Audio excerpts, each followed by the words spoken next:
Hello friends, welcome back to my channel. मैं हूं आपकी फ्रेंड वर्षा। फ्रेंड्स, आज की इस वीडियो में हम बात करेंगे यूपी टीजीटी एंड पीजीटी के कॉमर्स के प्रैक्टिस सेट की।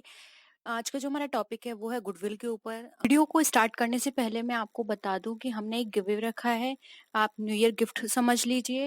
एक चैनल की तरफ से होगा एक छोटा सा गिफ्ट, जिसमें आपको सिर्फ कमेंट सेक्शन में जाके ये बताना है कि इस चैनल में आपको क्या अच्छा लगा, कोई सजेशन देना चाहते हैं, कुछ भी आपको इस चैनल के रिगार्डिंग लगता है आप बता सकते हैं। अगर अगर आपको कुछ इसमें गलत भी लगता है कि इस तरह से वीडियो होनी चाहिए, इस तरह से बढ़ाना चाहिए, तो आप वो भी बता सकते हैं, क्योंकि इससे हमें भी बहुत कुछ सीखने को मिलता है। तो आप फ्री हैं, आपको जो भी माइंड में आता है इस चैनल के रिगार्डिंग आप नीचे कमेंट सेक्शन में बताइए। उसमें से रैंडम आपका कोई भी कमेंट पिक किया जाएगा और वहां पर उनको किसी 5 लोगों को वहां पे चूज करके उनको वो गिफ्ट दिया जाएगा। तो आप इस वीडियो के नीचे उन कमेंट्स को लिख सकते हैं, ठीक है। और ये सारी चीजें ऑनलाइन होंगी, जिससे कि आपको भी पता चलेगा कि ये सारी चीज फेयर है। ऐसे ही हम किसी को नहीं देंगे। कोई भी पर्सन हो सकता है, कोई भी अप्लाई कर सकता है इसके लिए। तो स्टार्ट करते हैं आज के क्वेश्चंस को। वीडियो पसंद आए तो वीडियो को लाइक कीजिए, फ्रेंड्स या शेयर कीजिए। इसी तरह की कोई भी क्वेरी हो तो प्लीज जरूर बताइएगा। स्टार्ट करते हैं video. Under which method of depreciation the amount of asset is never reduce to zero. अब इसके अंदर हमें ये बताना है कि वो कौन सा मेथड है डेप्रिसिएशन का, जिसके अंदर जो असेट्स का जो अमाउंट है वो कभी भी जीरो नहीं होता है। Straight line method, diminishing balance method, sum of years digit method या फिर एन्युटी मेथड। तो देखिए यहाँ पर आपने डेप्रिसिएशन अपने 12th में, अपने बीकॉम में आप डेप्रिसिएशन के चैप्टर करे होंगे, उनके क्वेश्चंस किए होंगे, तो आप सबको ये पता होगा कि डिमिनिशिंग बैलेंस मेथड के अंदर जो डेप्रिसिएशन लगाया जाता है वो हर साल जो भी बैलेंस निकल कर आता है, यानी कि जो बैलेंस होता है हमारे एसेट्स का, उस पे लगाया जाता है। तो यहाँ पे कभी भी जो बैलेंस है वो जीरो नहीं होता है डेप्रिसिएशन का। हमेशा वो क्या रहेगा, कम होता रहेगा। फर्स्ट ईयर अगर हम बात करें तो ज्यादा होगा, सेकंड ईयर उससे कम होगा, थर्ड ईयर उससे कम होगा, इस तरह से होता है, लेकिन कभी भी वो जीरो नहीं होता है।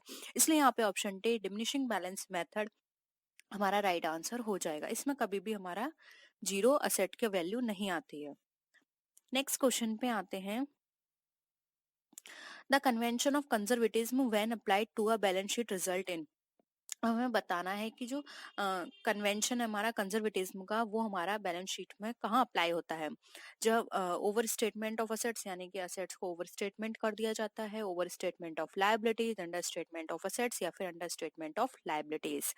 तो देखिए, अगर हम कन्वेंशन ऑफ की बात करें, जो कि हमारा कंजर्वेटिज्म का कन्वेंशन है, उसके अंदर ये बताया जाता है कि हमें प्रॉफिट को ना देखकर हमें वो सारे जितने भी लॉस हैं उनके लिए यहाँ पर अरेंजमेंट करना होगा, यानी कि प्रॉफिट को हमें इग्नोर करना है और अपने जो भी लॉस हैं उनके लिए हमें यहाँ पे अरेंजमेंट करके रखना है।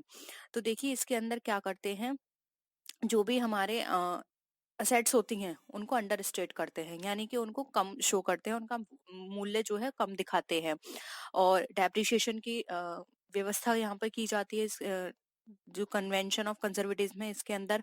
साथ ही साथ जो हमारी बीमा पॉलिसी होती हैं उनको सरेंडर वैल्यू पे यहाँ पर शो किया जाता है। और साथ ही साथ आपने ये भी पढ़ा होगा कि जो स्टॉक है हमारा, उसका जब भी इवेल्यूएशन किया जाता है तो जो भी हमारे मार्केट प्राइस होते हैं और जो हमारा उसका कॉस्टिंग होती है, उसमें से जो भी कम होता है उस पर शो किया जाता है। तो मेन कारण इसका यही होता है कि वहां पर कन्वेंशन ऑफ कंजर्वेटिज्म फॉलो किया जाता है, इसलिए यहाँ पर अंडर स्टेटमेंट ऑफ असेट्स किया जाता है, जिसके थ्रू हम जितने भी लॉसेस हैं उनके लिए यहाँ पर अरेंजमेंट करके चल पाए, ठीक है। देखिए स्टार्ट करते हैं हम नेक्स्ट क्वेश्चन को। A public company acquired the following assets and liabilities of a firm. अब यहाँ पर हमें दे रखे हैं इस क्वेश्चन के अंदर, हमारी कंपनी है उसकी कुछ लाइबिलिटीज और असेट्स हैं वो हमें दी हुई हैं। जैसे कि देखिए, बिल्डिंग है यहाँ पे हमारी 25,000 की, मशीनरी है हमारी 15,000 की, डेटर्स यहाँ पे हमें 10,000 के दिए हुए हैं और स्टॉक यहाँ पे 15,000 का दिया हुआ है। क्रेडिटर्स 8,000 रुपए के हैं। अब यहाँ पर ये बोला गया है कि what will be the amount of goodwill. अब गुडविल का एज अ कैपिटल रिजर्व क्या अमाउंट होगा, या यदि हमारा परचेस कंसिडरेशन जो है वो 54,000 रुपए का है। तो देखिए सबसे पहले हम यहाँ पर ये सारी चीजें असेट्स एंड लायबिलिटीज एक तरफ लिख लेते हैं। तो देखिए यहाँ पर हमारा टोटल हमारे पास कितने हैं। देखिए 25,000 हमारे ये किसके हो गए, ये 25,000 है हमारे बिल्डिंग के। मशीनरी कितनी है, 15,000 की। डेटर्स है हमारे 10,000 के, फिर स्टॉक है हमारा 15,000 का। ठीक है, इन सबको आप ऐड कर लीजिए और उसके बाद माइनस में कर दीजिए आपका ये 8,000 के क्रेडिटर्स। पहले आप इसको ऐड कर लीजिए, कितना हो गया ये हमारा 65,000 हो गया। अब इसमें से 8,000 आप माइनस करेंगे तो कितना निकल कर आ गया, ये 57,000। अब देखिए 57,000 आपका यहाँ पे निकल कर आया है। टोटल असेट्स आपकी कितनी है, 57,000 की। अब देखिए यहाँ पर टोटल असेट तो 57 की आ गई, परचेस कंसिडरेशन दे रहा है आपको 54,000 का, तो परचेस कंसिडरेशन आपको इसमें माइनस करना होगा। अब 54,000 आप इसमें से माइनस करेंगे 57 में से, तो आपका कितना निकल कर आएगा, 3,000। और ये बोल रहा है एज अ कैपिटल रिजर्व हमारा कितना निकल कर आएगा, तो यानी 3,000 निकल कर आएगा। ऑप्शन में देख लीजिए 3,000 आपको गिवन है क्या।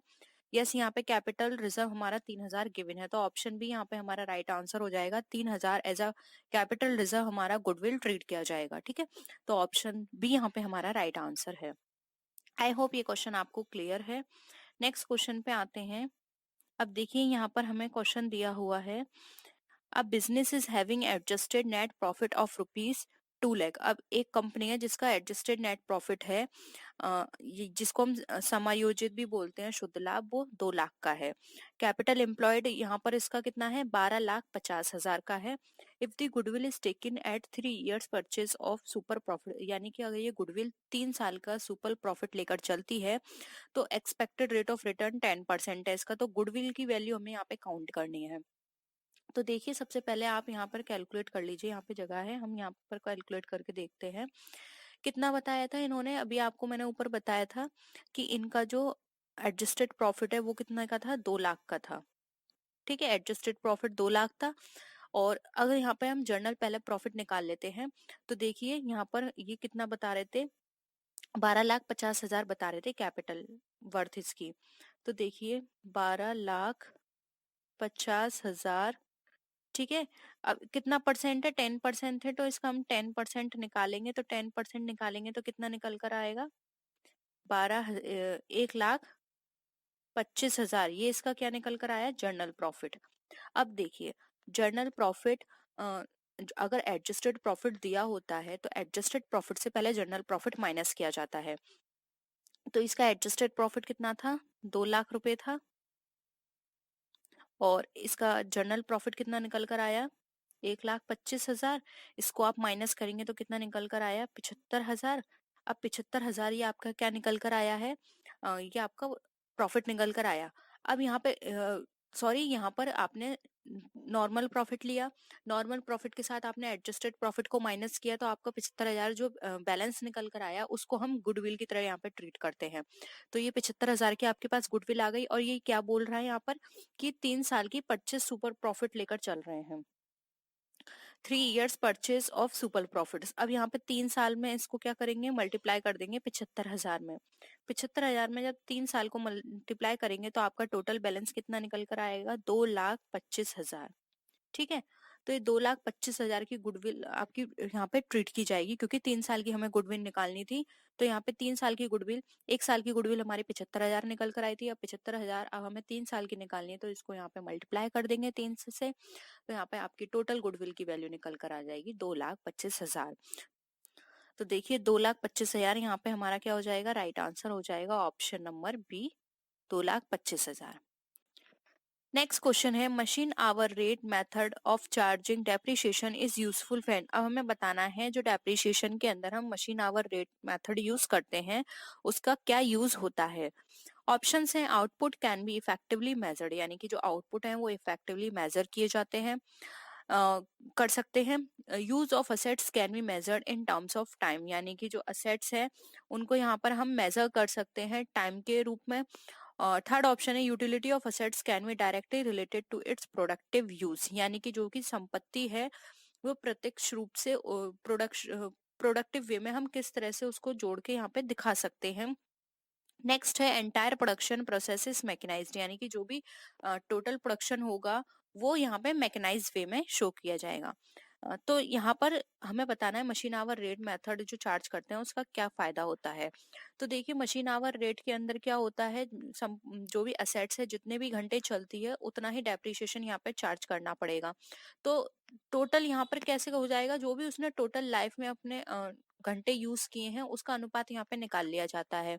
लेकिन ऐसा तभी हो सकता है जब मशीन कितने घंटे चली है ये आप इजीली कैलकुलेट कर पाए, क्योंकि अगर आप उसको ठीक से कैलकुलेट नहीं कर पाएंगे कि टोटल मशीन कितने टाइम चली है, कितने घंटे चली है, तब तक आप इसको अच्छे से कैलकुलेट नहीं कर सकते हैं। ठीक है, तो देखिए यहाँ पर ऑप्शन जो है बी राइट आंसर होगा, use of assets can be measure in terms of time. इसका ये फायदा होता है कि यहाँ पर हम टाइम मेजर कर सकते हैं कि कोई भी असेट्स जो है वो हमने कितने घंटे चलाई है, तभी ये मेथड हमारा यूजफुल रहेगा। ठीक है, तो यहाँ पे ऑप्शन भी हमारा राइट आंसर हो जाएगा। नेक्स्ट क्वेश्चन है, average profit of firm is ₹9,000। अब जो एवरेज प्रॉफिट है एक फर्म का 9,000 रुपए है और फर्म की कैपिटल जो है वो 60,000 की है। And the normal return of business is expected at 10%। अब जो एक्सपेक्टेड रिटर्न है वो 10% यहाँ पे दिखा रहे हैं। The goodwill by capitalisation method will be. अब हमें बताना है जो गुडविल है कैपिटलाइजेशन मेथड से क्या होगी। तो देखिए इसका फॉर्मूला लिख लेते हैं, goodwill average profit into 100 upon में आप यहाँ पर लिख लीजिए नॉर्मल रेट ऑफ रिटर्न, और यहाँ पे माइनस में क्या आ जाएगी हमारी कैपिटल। तो देखिए इसी फॉर्मूले के अकॉर्डिंग इन वैल्यू को आप पुट कर दीजिए। एवरेज प्रॉफिट कितना था 9,000 रुपए, मल्टीप्लाई कितना होगा 100, अपॉन में कितना आ जाएगा 10%, क्योंकि यहाँ पे नॉर्मल रेट ऑफ रिटर्न कितना है 10%, माइनस में यहाँ कितना आ जाएगा 60,000, क्योंकि 60,000 क्या है हमारी कैपिटल है। तो देखिए यहाँ पर आप अगर इसको आप काटते हैं तो आपका जो टोटल आंसर निकल कर आएगा वो कितना निकल कर आ जाएगा। आप इससे इसको काटेंगे तो ये 90,000 हो गया। अब 90,000 में से 60,000 को माइनस करेंगे तो आपका टोटल कितना निकल कर आ जाएगा 30,000। अब ये 30,000 देखिए यहाँ पर ऑप्शन ए राइट आंसर हो जाएगा। कैपिटलाइजेशन मेथड के थ्रू हमारा जो गुडविल निकल कर आएगा उसका जो वैल्यू होगा वो होगा हमारा 30,000 रुपए। तो ऑप्शन 1 यहाँ पे हमारा राइट आंसर हो जाएगा। आई होप ये क्वेश्चन भी आपको क्लियर है। इनके बस आपको फॉर्मूले याद करने हैं। तो ये थी हमारी आज की वीडियो। आई होप आपको क्वेश्चंस पसंद आए होंगे, और कोई भी क्वेरी हो या फिर कोई डाउट हो क्वेश्चंस को लेके तो आप कमेंट सेक्शन में बता सकते हैं, और हम कोशिश करेंगे कि इसी तरह के और भी क्वेश्चंस आपको करवाएं जिससे कि आपकी प्रैक्टिस होती रहे। कोई और टॉपिक है जिसके ऊपर आप चाहते हैं कि वीडियो हो तो आप कमेंट सेक्शन में बता सकते हैं। तो नेक्स्ट वीडियो में फिर मिलते हैं आपसे और विच वीडियोस के साथ। तब तक के लिए टेक केयर, बाय बाय।